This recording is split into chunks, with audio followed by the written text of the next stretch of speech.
So I recently posted a picture on my Facebook page, something similar to this, and I had a couple of comments about, I wish I could color that good. And these things always hurt my heart because you can. It's by trade, I'm a professional illustrator. That's how I've made my living, and it's what I've been doing for over a couple of decades now. And I get it.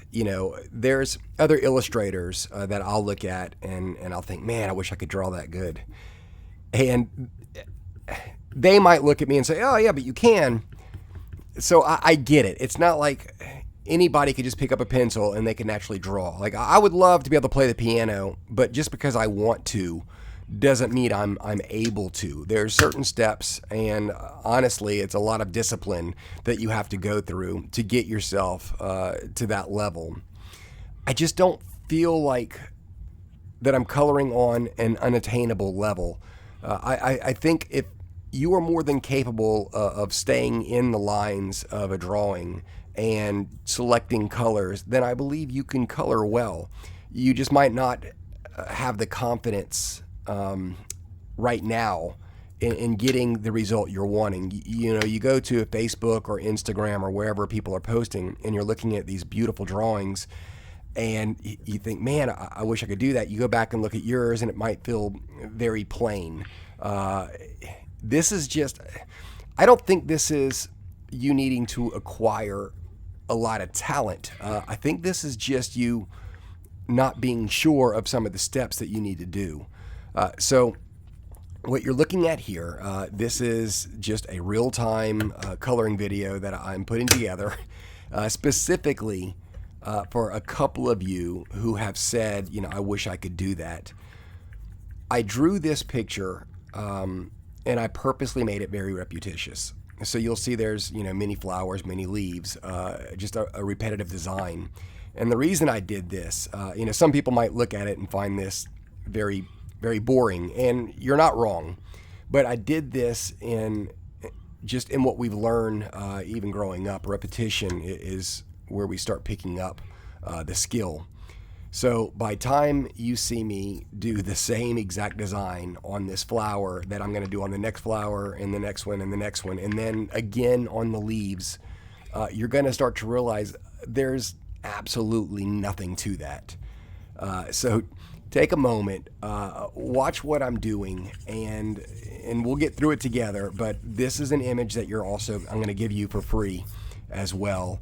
I'll have that in the link down below. But feel free to color along. See if you can get the outcome to be where you want it to be.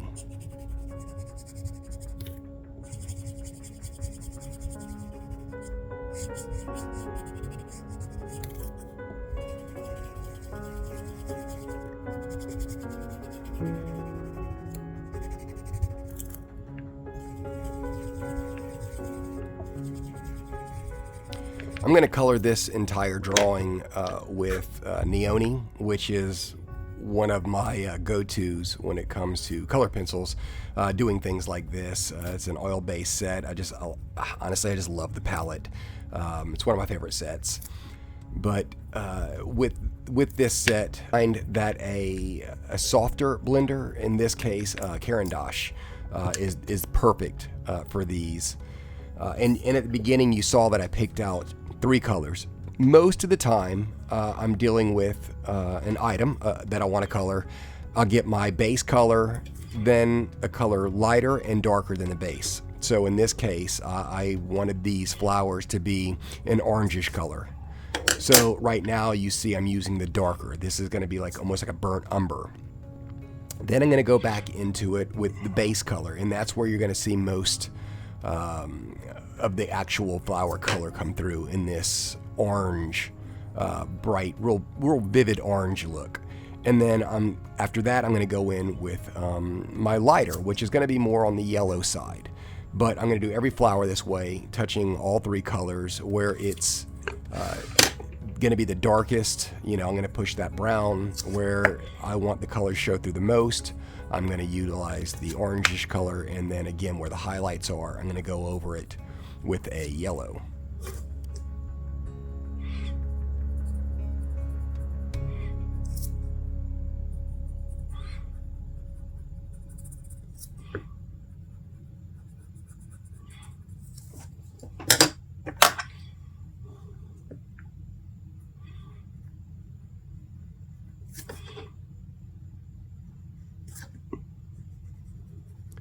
Something else worth pointing out is, I'm taking this time with this tiny little flower, and I'll do the same with the leaves.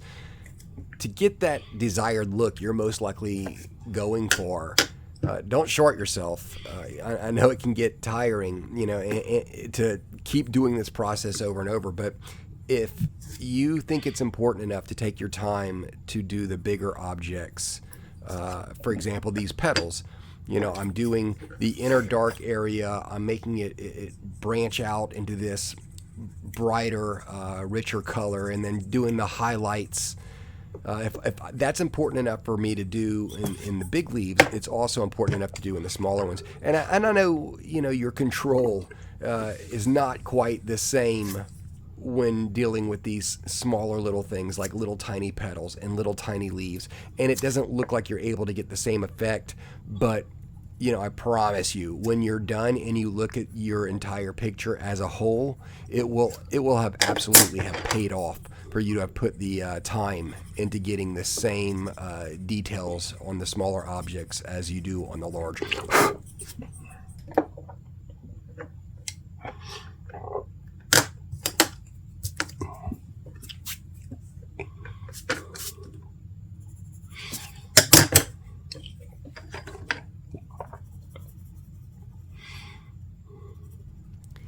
Okay, here, while I'm working on this larger flower, you could maybe a little better see what I'm doing. I'm using this brown, this dark orange, if you will, and I'm accenting the petals, and I'm doing it in contour with their shape. That is, I'm branching out from the center into the shape of each of these petals. That's why there's this little arc to them. And now I'm going over it with the orange, with the true color of the flower, and I'm maintaining that same shape. So I'm making it wrap around the very top and then the middle section where it touches that dark brown. This is why the leaves are going to look as bright as they do. If I were to color the entire thing in with orange or even yellow, it doesn't matter how bright the color is, leaving this little white section is going to make that leaf look brighter than any color possibly could. So I'm doing the exact same thing on each of these leaves. I'm doing the dark part in the center. I'm going from dark into my true orange color, and then I'm going to go from orange into the yellow. And then you'll notice when I bring in the blender, it's actually going to not only fuse those colors, but it's going to blend them in such a way that it's going to drag the yellow throughout the entire point. So you'll see me put just a little bit of yellow down, but the blender is going to completely just make that entire petal embrace the yellow.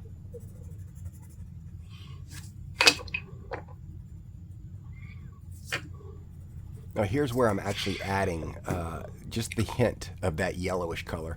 I'm pushing it into the orange, and it's not that obvious, but watch when I go over it with the blender how yellow the leaves are from now till then.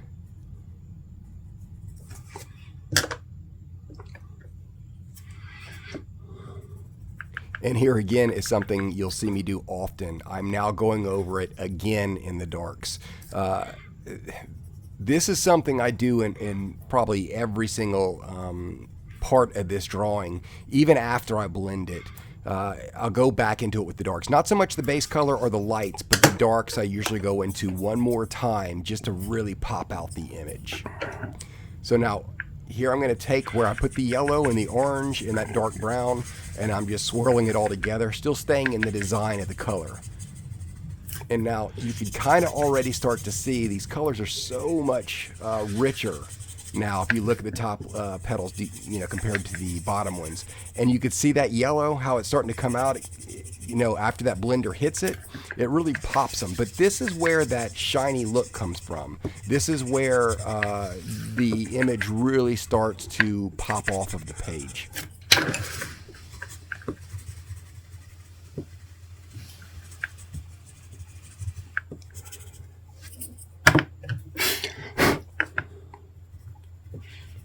And here again, even after I blended, I'm going back with the darks to really make this thing stand out. So just because you've blended it that's not the end all be all of coloring that part of the picture.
Okay, with the flowers done, I'm going to move on to the leaves. So I'm going to need a dark green, a base green, and then a light green. Now that light green's a little lighter than I want, but Nyoni doesn't offer the selection I would hope for. I wanted these leaves to be more on the browner side, not necessarily dead leaves, but I just wanted them to have a muted color. And I just didn't quite get it, so I'm just going to have to be really sparing with the lighter green.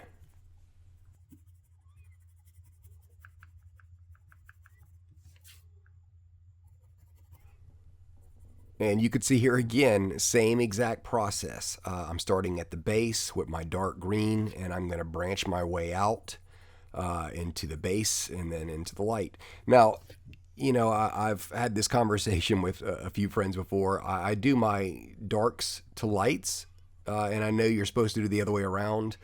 But if you notice, the very first petal I did light first, or my base color first, because I was trying to get a feel for it. But now that I've done all these petals, I'm kind of in the zone. And frankly, I know I want this area to be dark. What I'll do a lot of times is I will go over it lightly first in the base color, so you can do that. But what you're doing is you're removing a lot of the tooth from the paper.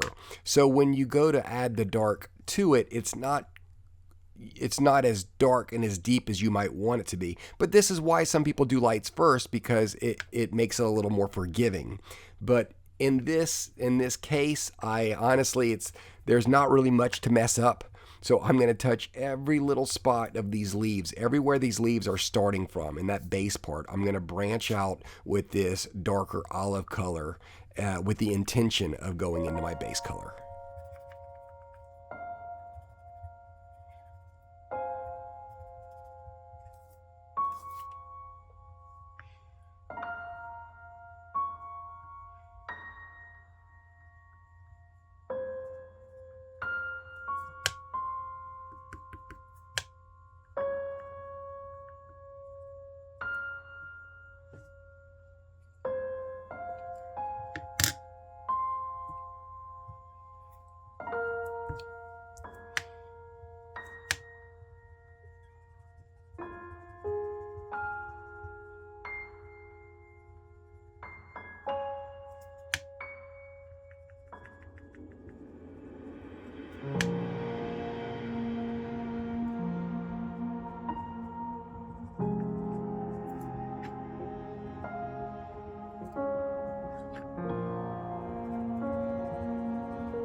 You can see here I'm going in with the base green, just like I did with the petals. I'm merging it into the dark green, and then I'm doing the very tips of the leaves. And, you know, it's at this point I could see that I wish there was a bigger jump between the dark olive and then my base color, because it's not really as drastic as the orange was from the brown. So I'll most likely, you know, just have to go back into this a couple of times on that dark part, just to make sure that it stands out from the rest of the leaf.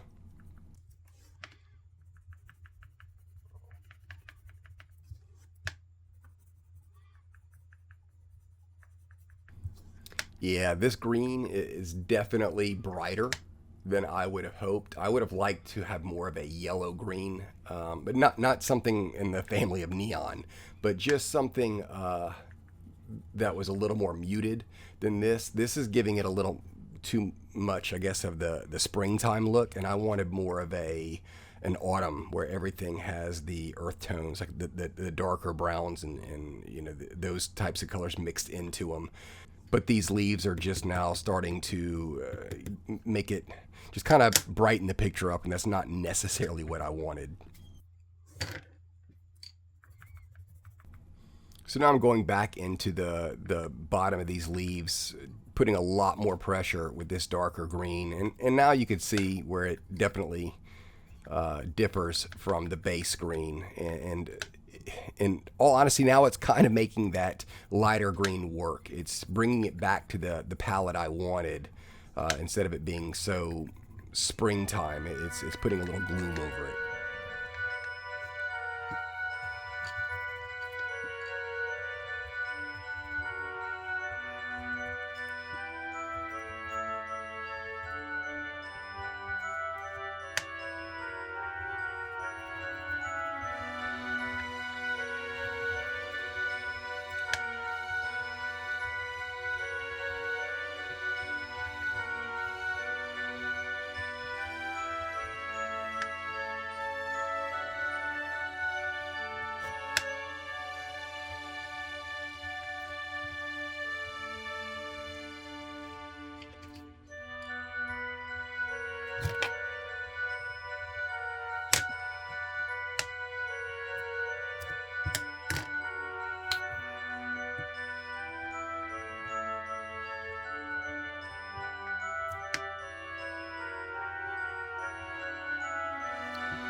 The reason I'm going with the Caran blender is because it's not aggressive at all.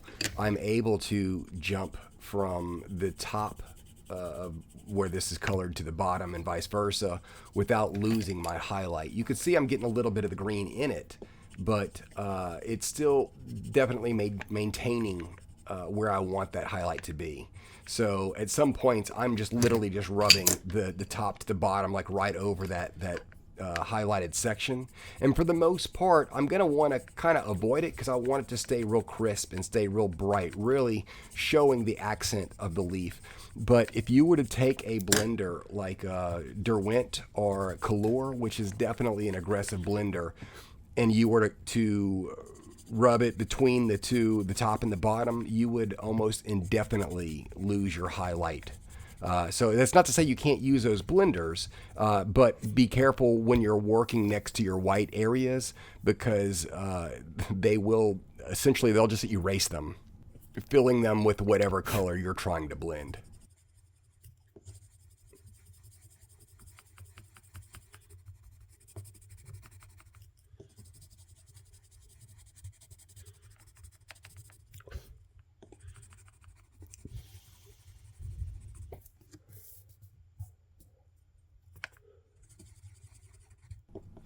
Like, see right here, I'm just going over this entire little leaf, and you could still see where my highlight mark is. That would not happen with an aggressive blender. The whole thing would just turn into a solid green.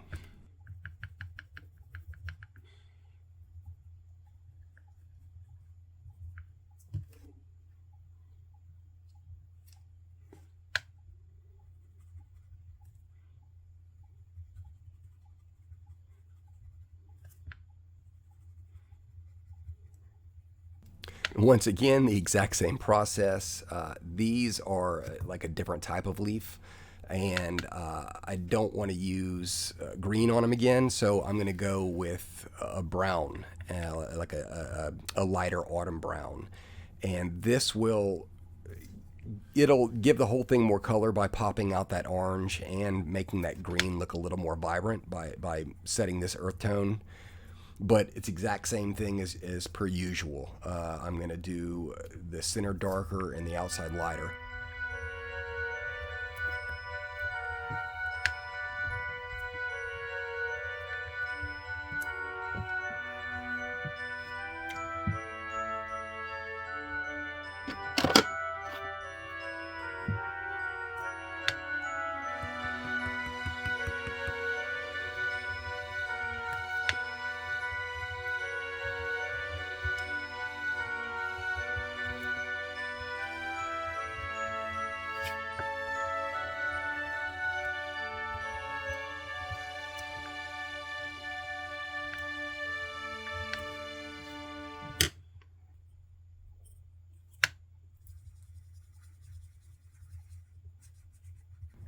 You'll notice with these leaves, I'm not going around that highlighted area at all. I'm just filling it in by pushing the blender over the complete object. And what I'm doing is I'm trying to remove the extra sheen that's in these darker leaves. I want them to, not only in color, but just in their presence alone, I want them to be a little darker than everything else in this picture.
Now, hopefully, at this stage in the drawing, you got to be looking at it thinking, "I can do that." I haven't done anything that's out of the norm or special. I'm just slowly working in layers, and each individual leaf might not be anything spectacular. But when you see it as a whole, like right here, the whole thing just takes on a whole new life. There's so many colors by using so few colors.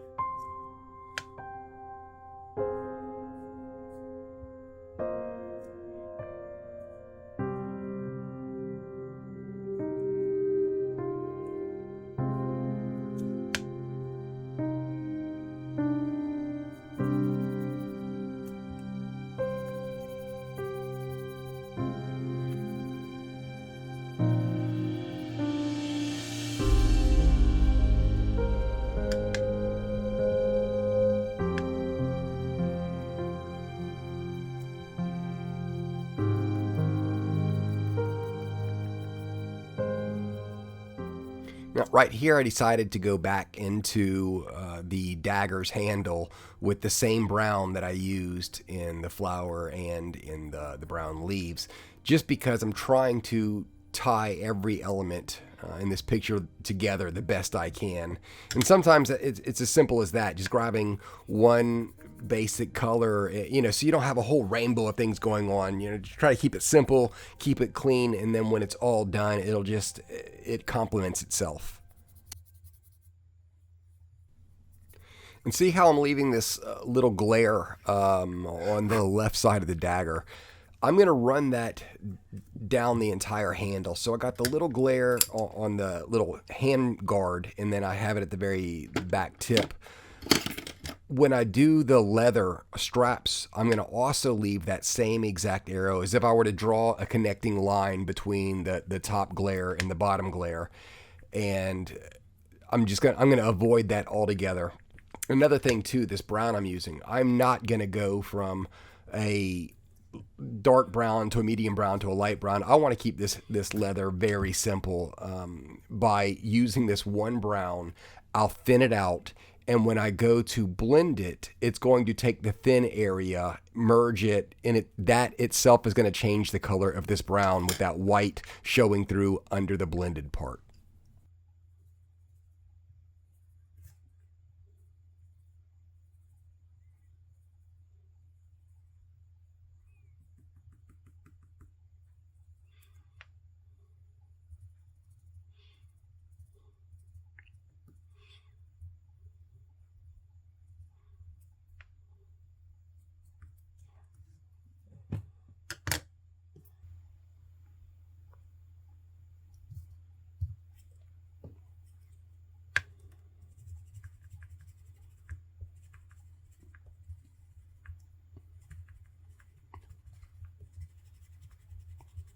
See there how the part of the brown that's touching the white, the moment the blender spreads that out, it brings that brown to its lightest form. And in this case, it's like a deep mustard yellow almost, or just a dark khaki. But it works really well in just the brown itself fading out to almost a gradient where it is going from brown to yellow to white.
Okay, I definitely want to point this out. I'm going to use this dark gray and barely touch up this blade.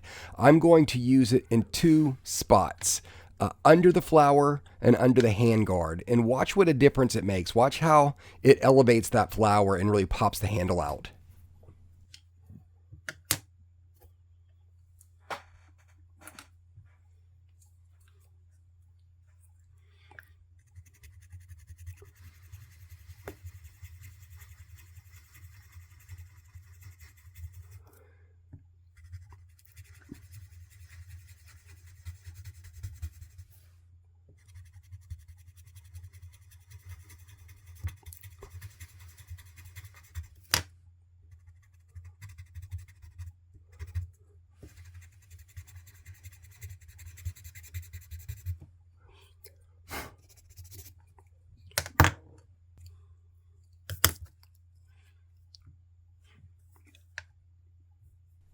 Okay, one of the simplest parts is the center of this flower.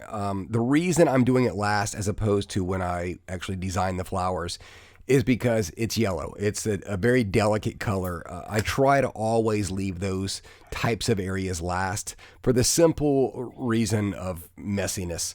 If I had already colored these in this crisp yellow, and then my hand was to go over it after hitting the leaves and hitting the petals, there's a good chance that I'd have smeared something into it with that wax already laid down. So I always try to get these lighter colors last when I can.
I think it's one of the things that we forget because we get so destination bound that when we're coloring, we're doing it for fun. We're doing it to pass the time, not fill it, and and we just need to remember that as we go, that it's not about getting over halfway through and then rushing it because we just want to finish it.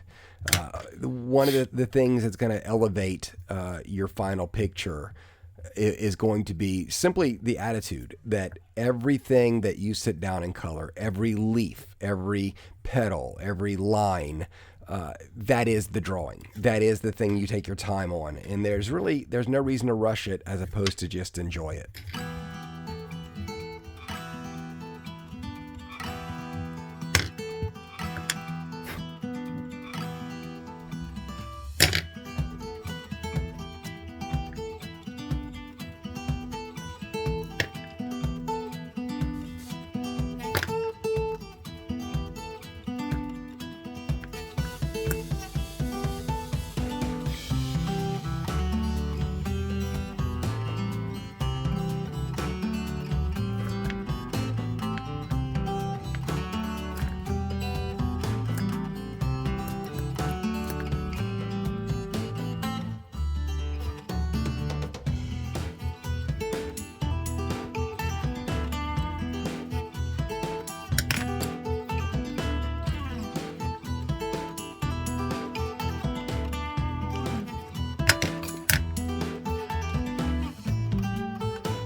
I have to actually wonder if anybody made it this far by actually watching as opposed to scrubbing through. I think a couple of you, my intended audience on this one, probably did. If the rest of you, I apologize if this was a bit boring, but this is what was requested of me, so I thought I'd go ahead and put the effort in to finish this, to create this video for you. I hope you enjoyed it. Let me know in the comments what you think. Sugar Solito.